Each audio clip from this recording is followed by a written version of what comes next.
Prime Minister Suharwardy, face the nation. You're about to see Huseyn Shaheed Suhrawardy, Prime Minister of Pakistan, face the nation with questions from veteran correspondents representing the nation's press. Chalmers Roberts, diplomatic correspondent for the Washington Post and Times-Herald. Bill Downs of CBS News, and John Madigan from the Washington Bureau of Newsweek. And now substituting for Stuart Nobins from CBS News and Public Affairs, the moderator of Face the Nation, George Herman. Insofar as Western policy is concerned, one nation forms the land bridge between the troubled Middle East and the potentially troublesome Far East. That nation is Pakistan, a Muslim republic which faces Iran and the Arab world on one frontier and Burma and the Asian world on the other. At the head of the pro-Western government of Pakistan is Prime Minister Huseyn Shaheed Suhrawardy, a lawyer with a background of working for labor organizations and a foreground of fondness for the broadest possible kind of democracy. He has a reputation for frank and unabashed speech, and we'll see about that now as we get our first question from Mr. Madigan. Mr. Prime Minister, what have you and President Eisenhower accomplished in your conferences that could not have been effected at the ambassadorial level or through meetings of our State Department with your Foreign Office? Well, I think personal contacts have their value, and we understand something more about American doctrine and American politics by personal contacts.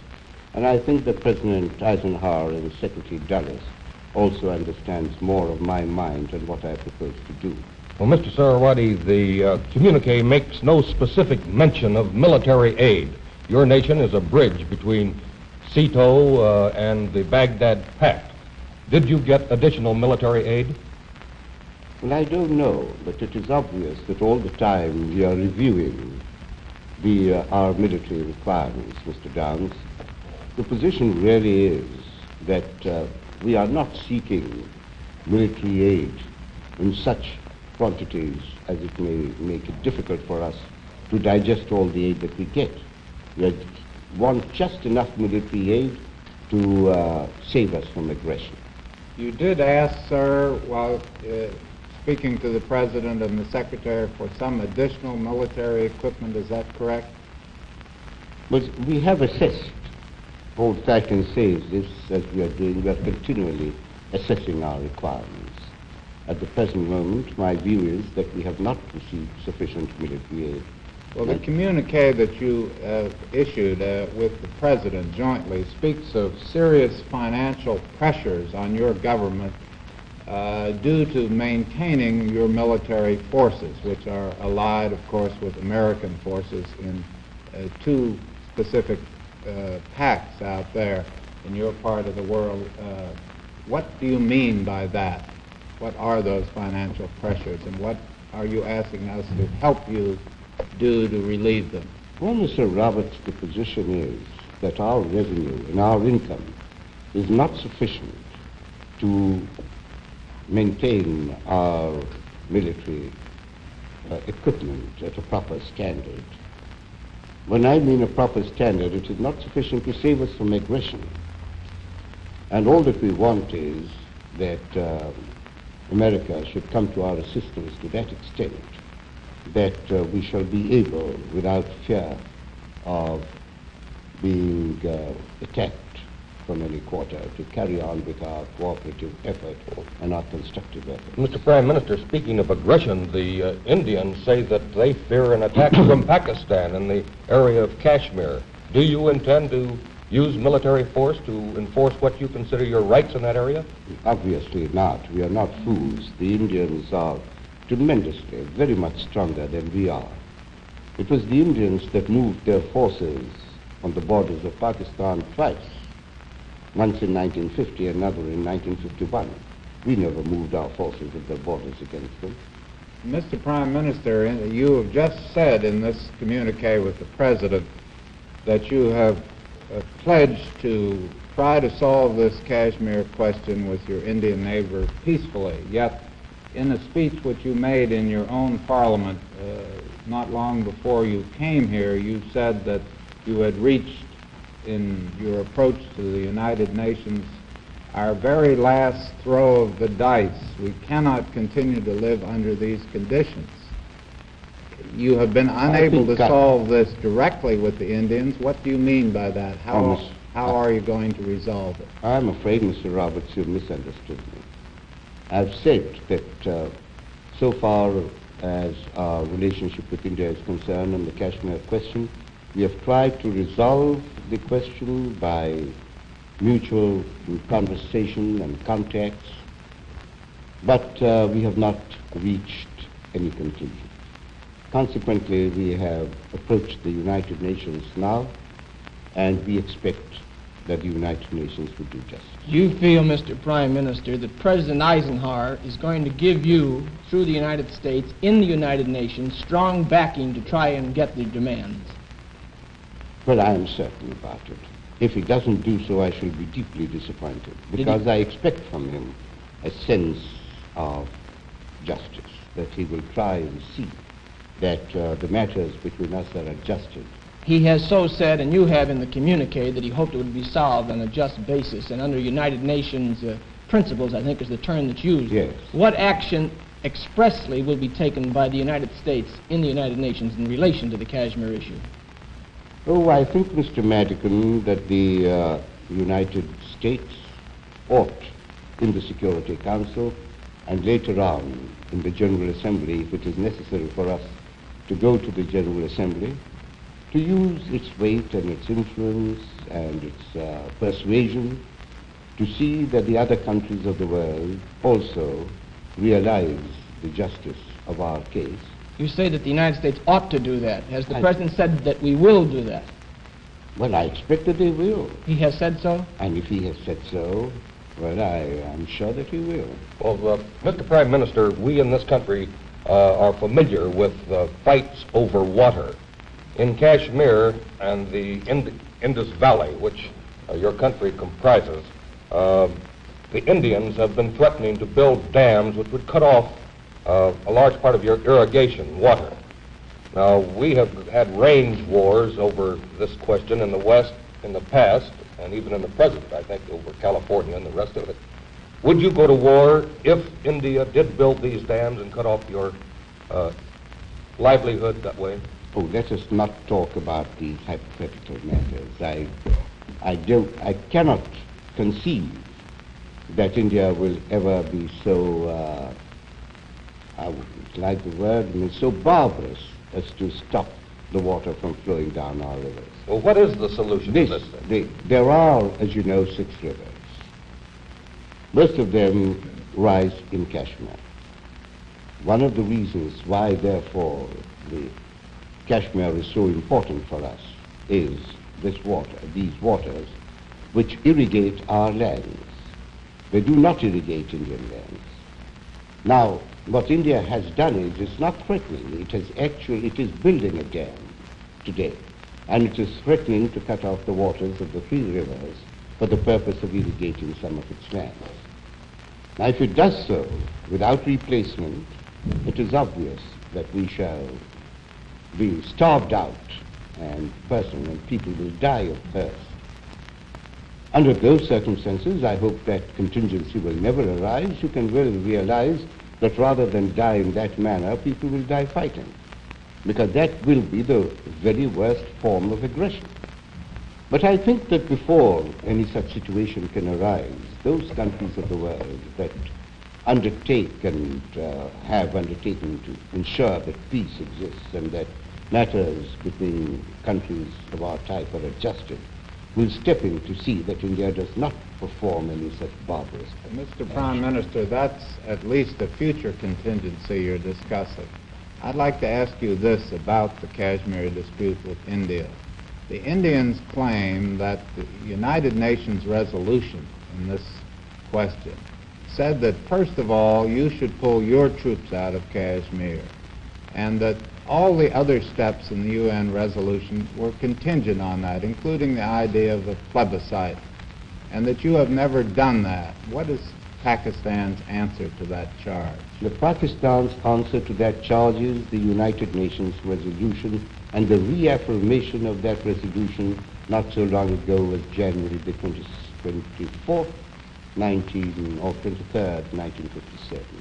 After all, this matter was raised by India before the Security Council, and this contention has been rejected. That is not the correct reading of the resolutions of the United Nations. These are nothing else but plausible excuses that are put forward by Mr. Nehru for the purpose of giving a semblance,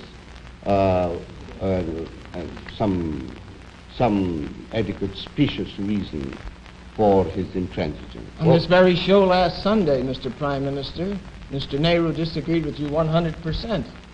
Well, I disagree with Mr. Nehru more than 100%, if that is possible. Mr. Prime Minister, can there be real peace between Pakistan and India until you settle the religious question? When India was partitioned, there was probably one of the greatest bloodbaths in civilization's history that took place. Several million people were slaughtered for religious reasons. Is there an answer to the dispute between the Hindu and the Muslim? That matter is closed. India was partitioned on that ground. There were these tragedies that took place, particularly between the two wings of the Punjab, because passions were high. After that, we have settled down to work. There are about 1/8 of the population of India is Muslim, 1/8 of the population of Pakistan is non-Muslim.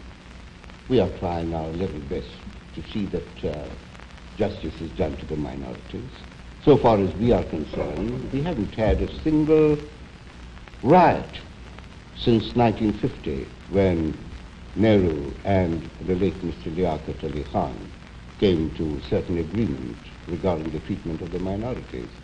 In India, I believe there have been as many as 402 riots from that time till now. Mr. Prime Minister, a few months ago when Mr. Nehru was here in the United States, one of our colleagues referred to him as the mystical man in the middle. He was referring to Mr. Nehru's stand toward non-alignment and neutralism. What is your description of Mr. Nehru's position in the Cold War? Well, I think that Mr. Nehru himself does not understand his position. Mr. Nehru occasionally leans on one side, occasionally on the other. The result is he gets the best of both worlds. That is to his advantage. And I think he continues to pursue that policy because up till now he has not been caught short on it. But you too, sir, up until a short time ago, followed a policy of non-alignment. No, I don't think so. Well, you are, Oh, no. you are interpreted as saying up till from 53, 54, No. not connecting yourself with either side. And I believe you have said recently that you have learned some things since that time which have attached you solidly to the West. Am I not correct? Yes, the position was that if I can cast my mind back, it was sometime in 1950 when I thought when the question of these defensive pacts and alliances and so on were not being considered for some time in 1950, that I thought it desirable that we should remain aloof from the world conflict. And still, I would say this, that the policy which I have laid down for my country is goodwill towards all and malice towards none.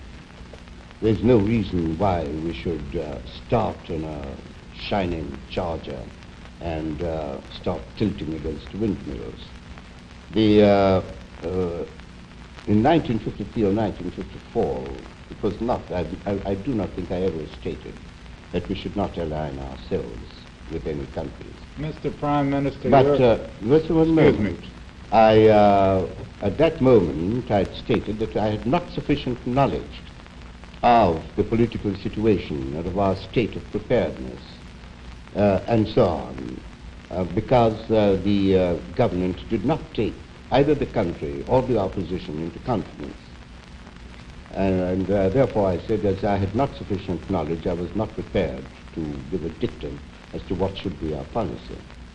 As I said that recently, I have come to know more about the situation, and I am perfectly satisfied that the only manner in which Pakistan can be saved from aggression and the security of the Middle East can be assured is through these defensive threats into which we have entered. Mr. Prime Minister, some of the cynics say that the reason Pakistan has joined these pacts with the Western countries, especially the United States, has to do, in part at least, with reasons other than military ones, that they have to do with economic reasons, that in fact your budget is supported to some 40% by the United States. Is that correct? Well, our budget is supported to some extent, but that is not the reason why we have joined the United States. We were in the same boat, as you may call it. We fought in the same manner on account of the very religious fundamental principles that we profess. Therefore, this has nothing whatsoever to do with the economic situation. After all, if the United Nations is assisting us, as it is assisting 40 other countries, that's an entirely different matter. But we are not selling our independence, or our independence of thought, or even independence of action, except for these economic reasons and for aid reasons. Well, Mr. Prime Minister... Well, should the United States choose to cut it off, we shall still continue on the path that you have chosen. Is 40% a correct figure of the amount of your budget which comes by one means or another from in the form of American help? Well, I wouldn't, no, I don't think so. I think a great portion of the foreign exchange which is available to us for our development purposes, that comes from the United States, because most of our foreign exchange is committed to meeting our own defense requirements. Well, Mr. Prime Minister, you are a bridge between the Middle East, the Southeast Asia, and just north of you, there's a big nation called China, Communist China, and you've been there recently, I believe. Yes. What is Pakistan's relationships, and how do you feel about this colossus north of you? Well, I've told you that our policy is not to have malice against anyone. And so long as China does not interfere with us, I see no reason why I should interfere with China. But China has got a very important place in world politics. And you have to wait. It is trying to reconstruct itself. You think that the United States should recognize China? That is a matter of policy for the United States, and I think that only recently your Secretary of State, Mr. Dulles, has given what he considers to be very adequate reasons why China should not be recognized. Do you agree with him? To some extent, I must say. Do you have diplomatic relations behind it? Does your government have diplomatic relations with Peking or with the Formosa government? No, our government has diplomatic relations with Peking government. Your communique, yours and President Eisenhower, spoke of exerting influence in the Middle East to solve the problem, their Israeli-Arab problem. What do you specifically mean? What type of influence and how would you exert it? Well, I think that Palestinian question or the Israeli problem has got to be solved if we are ever going to be certain about peace in the Middle East. And I think that it is the duty of all persons of goodwill to do whatever they can in bringing about a solution. What specifically can Pakistan or the United States do? Well, I think that they could bring the two parties together. They could try and reason with them. Outside the United Nations? Yes, outside the United In other words, you're calling upon the United States to act as an individual mediator in this problem? It could. How about Pakistan? Would you be willing to be a mediator in this problem? Yes, I think so. Well, there have been some speculations, Mr. Prime Minister, that you have ambitions to lead the Muslim world, or at least to pull it together. Mr. Nasser also has similar ambitions. Where do you stand in this struggle for the Muslim world, if there is one? Well, I think there is no struggle. If Mr. Nasser has got ambitions, well, let him pursue his ambitions. I have no such ambitions. All that I've been wanting to do is to bring the Muslim world together so that they can sit down at the same table, discuss matters amongst themselves. All these disputes which exist between the member nations may be resolved. With regard to international disputes, we may be able to put forward suggestions which may help to resolve them. And so far as leadership is concerned, My view definitely is that if any country desires to get the leadership of the Muslim world, then that combination, and namely the Muslim world coming together, is bound to fail. Mr. Prime Minister, how is Pakistan in a position to exert any influence in the Middle East conflict between the Arabs and the Israelis? When you have recently said of Israel, we have never recognized it and we shall never recognize it. You are entirely on one side of that controversy, are you not? Well, I'm afraid that that is the position of Pakistan, because I think that the creation of Israel was wrong. But after all, there is Israel, and everyone realizes that there must be an adjustment and an agreement between the Arab world, between the Arab nations that resent the existence of Israel and Israel itself.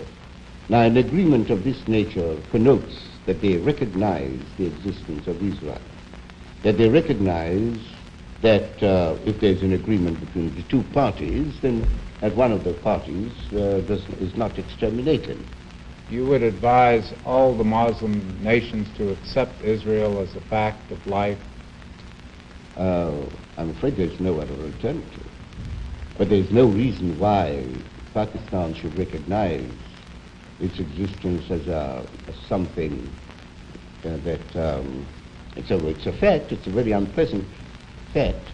Mr. Prime Minister, doesn't your discussion here regarding China, Israel, Egypt, all these countries, the United States, Russia, you say don't tilt at windmills, don't start a war. Does this not place you a little bit in the position of, similar to Nehru's, of non-alignment, like everybody? Oh, no, no. On the other hand, we say this, that if there is aggression in respect of any of the countries with which we have agreed, it will be the duty of Pakistan to enter into the fray. So you're saying then that all these pacts are only defensive pacts, they are defensive, and that no moral or economic pressures should be brought to bear on any of the parties in the communist sphere of the world? Well, I'm sure that that must also be the policy of the United States. Is it your policy? Not to have aggression. But is it your policy to bring other pressures to bear on these nations? Well, I think, as I do not believe in their ideology, I think that we should try and see that they conform more to the things that we believe in. And possibly there are internal pressures, as you can see, now visible in these countries, from which one can hope that there is going to be a change in the internal policy of the Mr. Prime Minister. Excuse me, Bill. Mr. Prime Minister, you personally are pushing for wide general elections in your own country, yet one of your neighbors to the south, another distinguished Muslim leader, Mr. Sukarno, has said that he thinks that the people of Asia are not yet ready for this broad kind of democracy. What is your answer to that? Well, Mr. Sukarno might speak for his country, but not from ours. I think that we are. I think that the British have given us sufficient background, Mr. Hearn. They have brought us up in that atmosphere of democracy. If I may follow your line of thought, then you do not feel that the Dutch people gave the Indonesian enough of that kind of background. I wouldn't like to go into the internal history of Indonesia. Well, Mr. Prime Minister, do you fear in your own country an ideological invasion from the north? In other words, do you have a political threat of communism in Pakistan? Well, I must say that attempts have been made to infiltrate into our country, and there has been a certain amount of spread of communism, and unfortunately, communist countries themselves have not, to that extent, directly interfered in that or have infiltrated, but have utilized neutralist countries. You're saying, are you saying, sir, that this communist threat of subversion is coming through the Indian Communist Party rather than centering, say, at the embassies of the Soviet Union and the Chinese communists? Well, it's rather an embarrassing question, you know. But there is no question about it that there are Indian agents in our country that are preaching communism amongst our people. Well, Mr. Prime Minister, recently our ally Britain changed her mind, or at least diverted from our policy to liberalize her trade with Red China. Are you also going to liberalize your trade with Red China? Well, we have been trading with Red China to some extent. We have been selling it our cotton. We have been taking from them coal, which we need. I do not think that our trade can be of such a nature as can be considered to be of strategic value to China. At the start of the program, Mr. Prime Minister, you spoke of personal contacts with President Eisenhower, said they're good because it would dispel certain doubts. What doubts did you have concerning the United States or President Eisenhower? Did I use the word? You didn't use the word doubts. No, you said, I didn't you said use the word not doubts. clear in each other's minds what you were thinking or what the United States was thinking. No, on the other hand, possibly we were more confirmed in our views as to our attitude. And Did you get everything you wanted while you were in Washington? now, I didn't come here for anything. Got everything. That's something that's gone wrong with you all, to think that anybody who comes here with the idea of wanting something. But surely coming here and talking to your leaders means that I can also contribute something in the matter of thought. That wasn't said in the term of derogation, Mr. Prime Minister. It meant that the legitimate desires that you might have. Well, we all know the position and the relationship that exists between us, and that's that. Surely we come here in order to make friends and to know the people more and to have personal contacts, know something about the civilization and culture of your country. You can want a meeting of minds, is what you're saying, not merely material things. Well, I should put it like that, Mr. Roberts. That's probably correct. Can I I ask? mean, it's true. I don't place myself on a par with the United States by any means. The United States is a very great country, and it has given a certain moral philosophy which did not exist before. Namely, a country helping other smaller countries is something which people did not realize could be done. I'm afraid that's all the time we have, Mr. Prime Minister, and thank you very much for coming here to face the nation. Our thanks also to our panel of distinguished newsmen, Chalmers Roberts of the Washington Post and Times Herald, Bill Downs of CBS News, and John Madigan of Newsweek. This is George Herman. We invite you to join us again next week for another edition of Face the Nation. Our program today originated in Washington.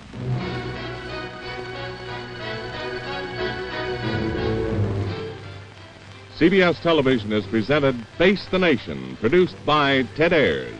Associated in production, Beryl Denzer. Directed by Jim Silman. Today on this CBS Public Affairs program, you saw the Prime Minister of Pakistan, Huseyn Shaheed Suhrawardy, face the nation. Al Stepler speaking. This is the CBS Television Network.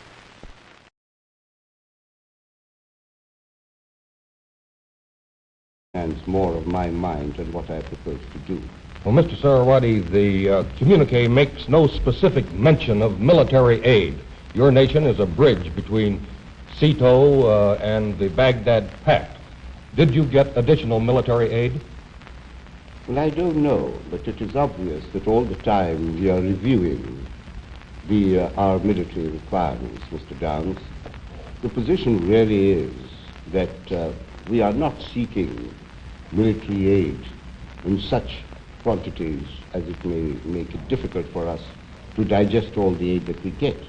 We want just enough military aid to save us from aggression.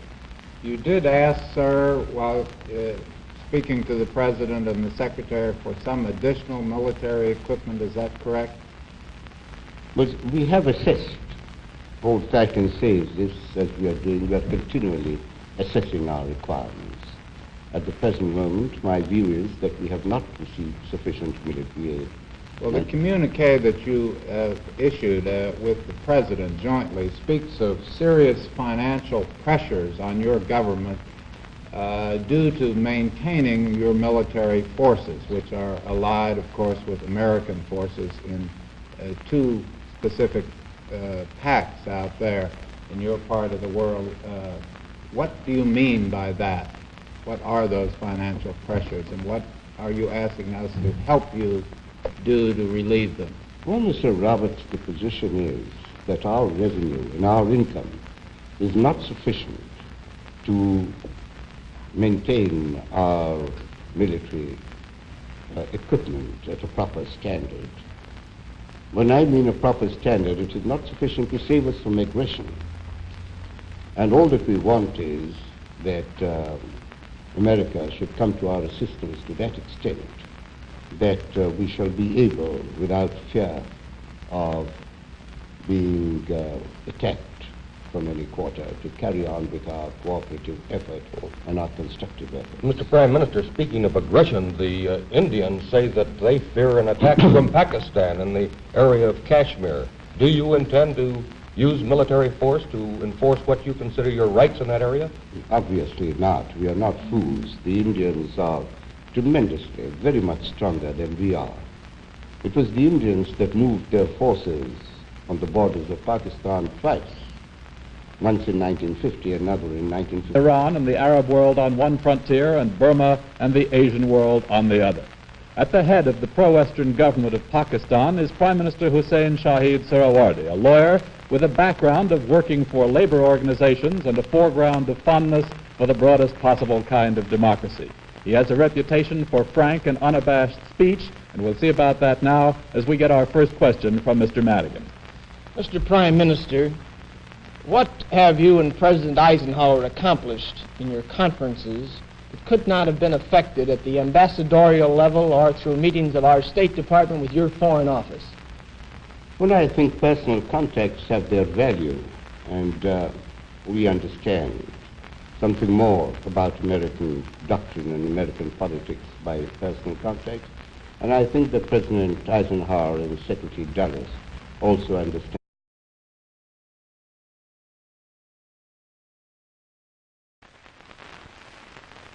Prime Minister Suharwardy, face the nation.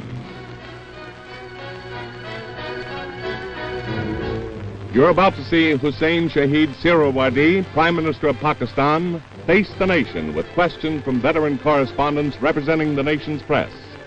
Chalmers Roberts, diplomatic correspondent for the Washington Post and Times Herald. Bill Downs of CBS News, and John Madigan from the Washington Bureau of Newsweek. And now substituting for Stuart Nobins from CBS News and Public Affairs, the moderator of Face the Nation, George Herman. Insofar as Western policy is concerned, one nation forms the land bridge between the troubled Middle East and the potentially troublesome Far East. That nation is Pakistan, a Muslim republic which faces